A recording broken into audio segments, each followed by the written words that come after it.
she fights on land and air. She's quite agile, athletic, practical. And she is a true leader. She has the kind of humility to transcend the pettiness that could stop a rebellion, meaning she is able to inspire and ignite the will of these ragtag underdogs to really face impossible odds and come up with spectacular results. So she's quite an amazing female character. Yeah. My name is Steve Blum. I play Zeb also known as Zeb. And I'm big, I'm purple, I've got prehensile feet. I love to bash bucket heads together. Yeah. I'm fiercely loyal to my captain here, and to Kanan, and to Sabine, and eventually maybe to Ezra and Chopper. I'm kind of the big brother on the ship, and like everybody else, I've got a dark and tortured past, and new species to the Star Wars universe, so no pressure there. But yeah, I'd love to mix it up. I like to get into the battle and fight for some justice, because I've got nothing to lose at this point. Yeah, that's what we were saying earlier, is the person you need to fear the most is the one with nothing to lose. Yeah. They don't care if they die. They will fight till the bitter end, and we're all at that point. Yeah. Yeah. So. Ralph McQuarrie, yeah. Yeah. So much of that in this show. Oh, it's so cool. I was so excited to actually play a character that has never been developed on screen before, that was from his mind. And there's a lot of visual things in the show, there's a lot of references.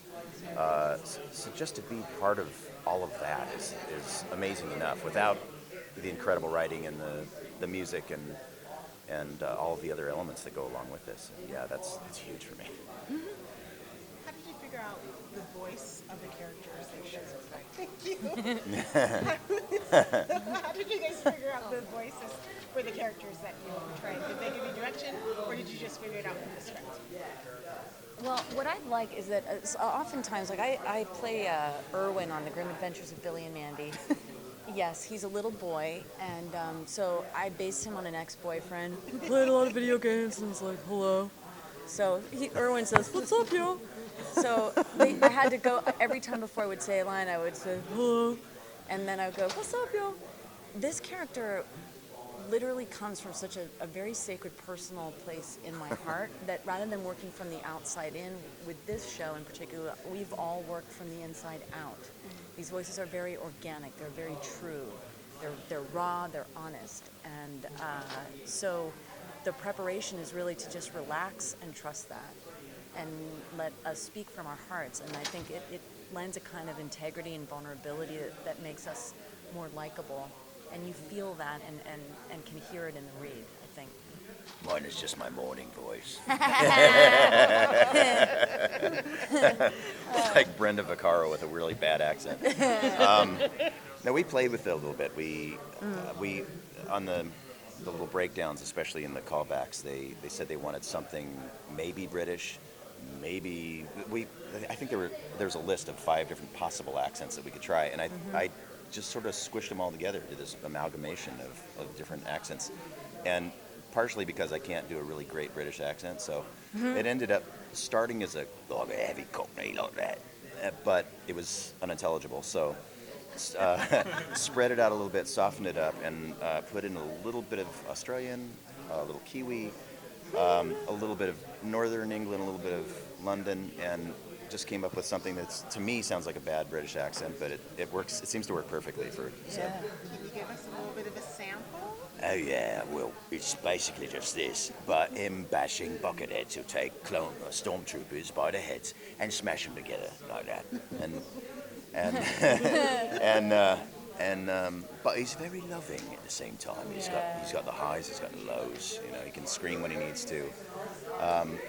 He's just fun. He's a very, very broad character, probably the most broad of anybody on the show, and he's like this big simian goofball, and he's a child. He's a very powerful martial artsy child, basically.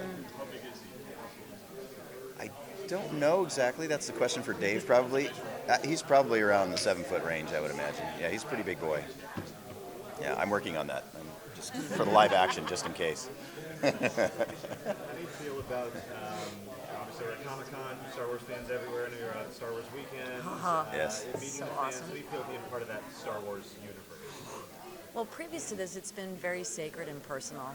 I'm a writer, and I love Joseph Campbell, and I've studied all of that, and I see all those elements in Star Wars. They move me deeply. And once getting this part, getting on Twitter, my whole life has changed. I have friends all over the world, and I literally feel like I've had a coming out party. And people understand me, and I'm finally at home. Now, how I did not avail myself to this in the past, I have no idea. But it's a whole new world. And people, I'll see them, I feel like I've known them my whole life. My life has changed completely. It's been epic. So what was once personal is now completely public and lovely. Yeah. That surprised me about you. I think I met you on Billy and Mandy. Yeah. Maybe. And we've been working together on so many shows throughout the years, and I just figured that she does the con circuits like a lot Well, of I'm a us nerd. do. Yeah, but comic books, you read them by yourself. You don't.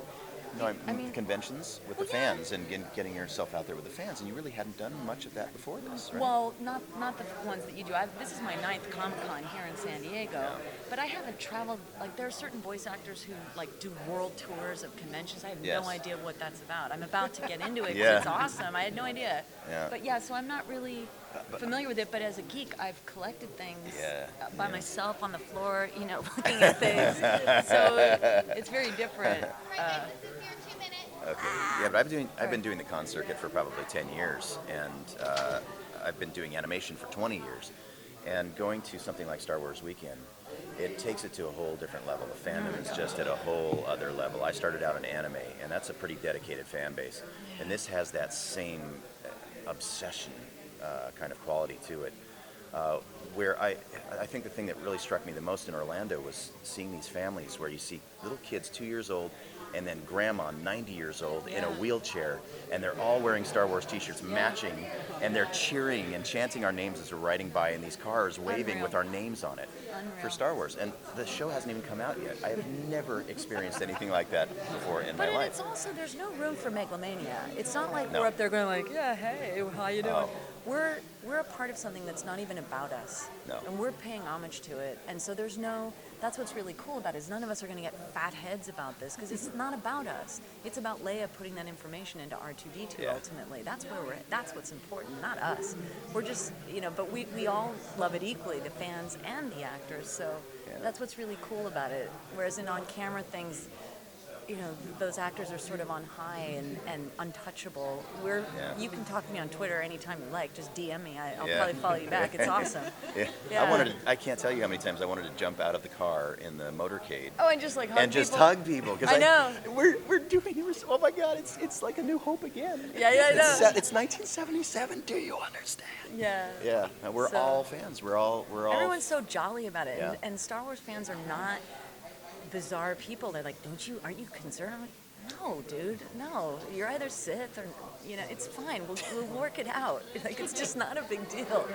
So I love that. I feel very safe being so public. Because I've chosen voiceover specifically because I don't want to be on camera. I prefer the invisibility of voiceover. So this kind of visibility is actually suited for me because it's not about me. So it's kind of cool. We tease her about being a little too familiar sometimes, though, and What? allowing the fans in a little bit too deep, because Well, they whatever. might end up sleeping in your house. Come on. Probably not. Jeez. I met a guy with a Millennium Falcon in his garage, and I literally tweeted and I said, "Where have you been my whole life?"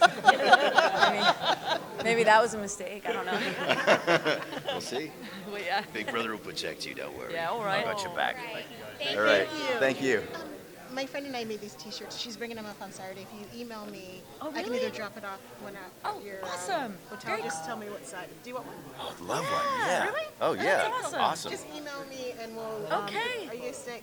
Email me what hotel you're staying at, or we'll The send it Manchester to you. down, the Hyatt. Hyatt Manchester. Hyatt Manchester.